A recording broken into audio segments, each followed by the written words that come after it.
Anyway, Congressman Jim Banks, Indiana, is with us. He's saying now that they're using or threatening to use the Patriot Act against parents that protest their kids that get indoctrinated in schools. Well, that takes it to another level. Explain what's going on here. Yeah. Hey, Sean, you think about this, the schools are teaching critical race theory and teaching our kids to hate America, and then they're going to call parents domestic terrorists for protesting it at a school board. I see something every day with this Biden administration that infuriates me, but this is insane. And Senator Josh Hawley is exactly right. It was great to hear that clip. But you got to go back, take this back to last week, just a few days ago. The National School Board Association wrote a letter to the Department of Justice at the end of last week, and they laid this out.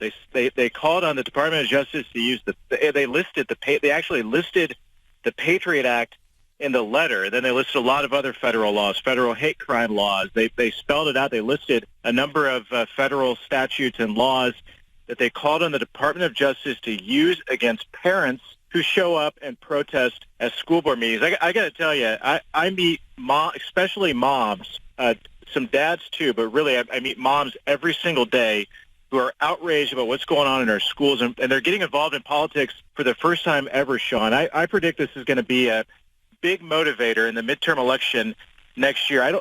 After hearing the clip from Terry McAuliffe in Virginia and seeing the Biden administration threaten to use the Patriot Act against parents, I don't know how any American who has kids in schools can ever justify voting for a Democrat again. I don't get it either. So tell me how this gets stopped. I think parents are worried.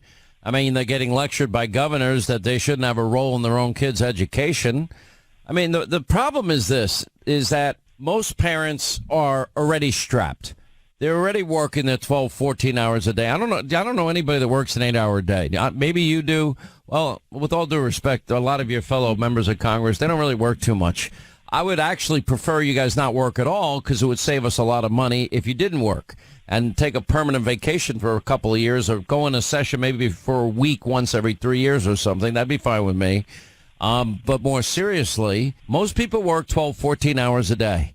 And they get up in the morning, they help them with their kids' lunch, help get them off to the school, and then by the time they pay their taxes and their mortgage and their insurance and their car and all the other expenses, put food on the table, there's not a lot of extra money here to put, 20, 25, 40, 50, if you're in New York City, 65, 70 grand down for a school that wants to indoctrinate your kids also. But you'd get a better education. So now we have parents, their kids are caught in failing public schools. They have no options available to them.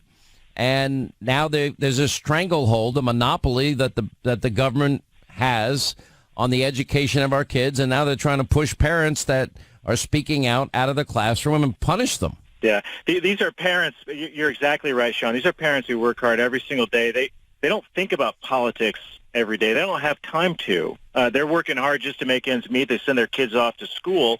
And now all of a sudden they see what's going on. They're showing up at school board meetings because they know that the teachers union is going to continue to push this garbage in our schools. And guess who's supposed to be accountable for our schools? It's the school board members who we elect to provide the accountability. And they're not used to people showing up at school board meetings to provide that level of feedback and accountability. Now all of a sudden you have parents, again, especially moms all over the place, who are showing up to school board meetings, and the National School Board Association is pushing back. I mean, I wish there was an easy answer to this. I mean, at the end of the day, when we get the majority back and Kevin McCarthy is the Speaker of the House, one of the first things that we should do is hold hearings on how these Democrats have abused their surveillance powers to spy on parents using the Patriot Act, who are not just showing up at school board meetings. Explain this. How are they spying on parents? What are they doing? Well, that's what they're in the letter, and this is incredible. And I would call everyone to go and find this letter that the National School Board Association sent to the Department of Justice. It called on them to use the Patriot Act, which is what we use to spy on foreign terrorists. The School Board Association listed out the Patriot Act, said that the Department of Justice, the Attorney General, agreed in his response letter that he sent back last night when he responded to the School Board Association that they would use it to spy on parents. I mean, this is unprecedented. It's never happened before.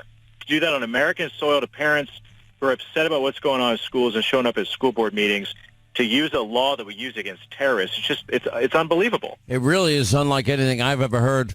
Congressman, we appreciate your efforts. Keep us in the loop on this. And if you get any developments, let us know, okay? You got it. Thank you. 800